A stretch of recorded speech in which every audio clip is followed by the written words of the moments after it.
afternoon and welcome to Lunch and Learn Online. This is TFL librarian Sharon and I'm so glad you could join me today.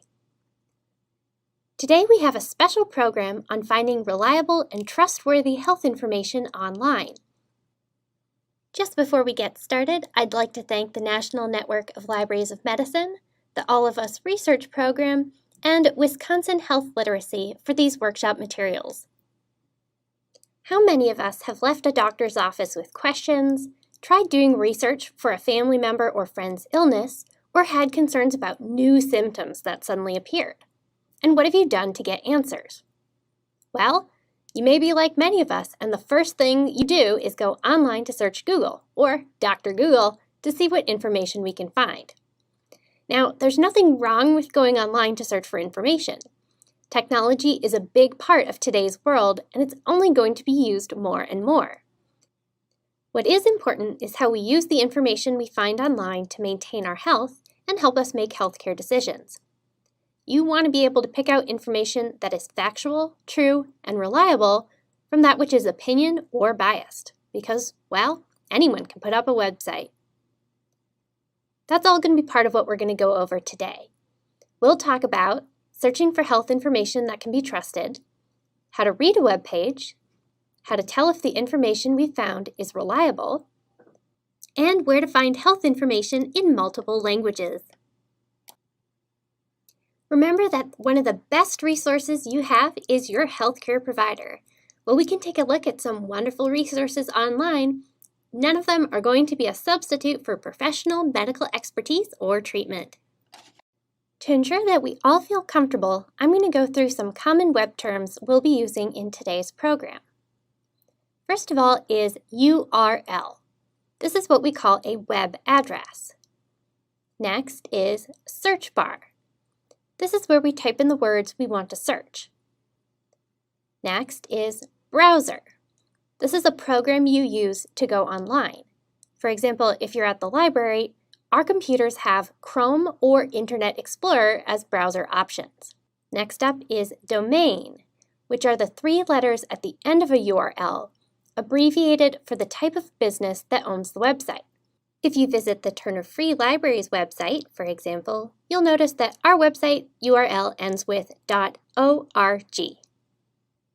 Other common terms are social media, which refers to websites and apps to communicate with others and share or create content. Scroll, which is to move up or down or sideways on a computer screen or mobile device. Spam, not the kind that comes in a can. This is the kind that can be very harmful to your computer system and privacy if you're not careful. Remember to always be cautious of pop-ups, emails from unknown senders, or senders that pretend to be someone you know, and be cautious of sharing your information on websites that aren't trusted or secure. Lastly, we have hyperlink, which may be a symbol similar to the one on the screen, or the words on your web page may be underlined, bold, or in a different color. Always read the hyperlink and know what you're clicking on before you click. How can using online resources for health be helpful? Well, there's a number of reasons, including that it allows us to find information quickly, check health symptoms, research diseases, communicate with our doctor or nurse, look for wellness tips, track health conditions, and a lot more. The internet has a great tool to help us look for information and websites, especially when we may not know where to start looking. This is called a search engine. Examples of search engines include Google and Bing.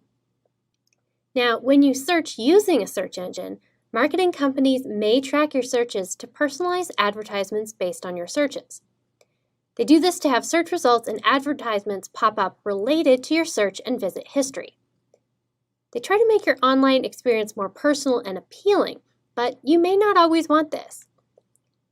If you don't want your searches tracked, you could try DuckDuckGo as a search engine instead.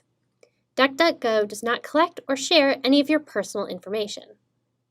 While your friendly neighborhood librarians are always happy to help with a search, some general tips include focusing on keywords to narrow down the results you get. The more specific you can be, including listing multiple symptoms, specific diseases, will all help you find what you're looking for. Let's say we've done a search and we found a website we think might be interesting. Before we get too involved, let's do a quick scan of the site to see if it's what we're looking for. Scanning a website is like completing a quick assessment. We're trying to figure out if the site is relevant to the search we did or if we need to search again. In addition to the scanning tips here on this screen, we're also going to think about the layout of the site itself. Here we have an example of how a website could be laid out. The yellow section is the main content. This is the page's primary purpose, and the quality of the main content is very important to the topic we searched. If we don't see the topic that we were actually searching for in the main content, we should probably try another search result. Now, many pages will have advertisements. Without ads, some pages, well, they couldn't exist because it costs money to maintain a site. Just because a website does or does not have an ad won't tell us about the quality of the website. What will give us clues, though, are the content of the ad and what the ad is promoting. Is it related to health? Does it seem to be a valuable product or service? Or is the ad far-fetched or even inappropriate? Learning to read a web page's main content and taking a look at its ads is one step in checking the credibility of a website. Okay, we've done our search and we've found a website that looks useful. But now, how do we tell if the information on the website is going to be good or harmful? All right, this is the part where we need to put our detective hats on. We're going to want to figure out who is responsible for the site overall and who created the content on the page we're looking at. Websites are usually very clear about who created the content on a particular page. There are many reasons for this, including that commercial websites may have copyrighted material they want to protect. Businesses want users to know who they are. Artists, authors, musicians, and other original content creators usually want to be known and appreciated. Foundations often want support and even volunteers, and high-quality stores want users to feel comfortable buying online. Most websites will also have Contact Us or About pages that provide information about who owns the site. If it's hard to figure out who runs a website or who created the content, well, that's a clue to look deeper. We can also look at a website's URLs for clues about who created it. Remember how I mentioned that the Turner Free Library's website ended with .org?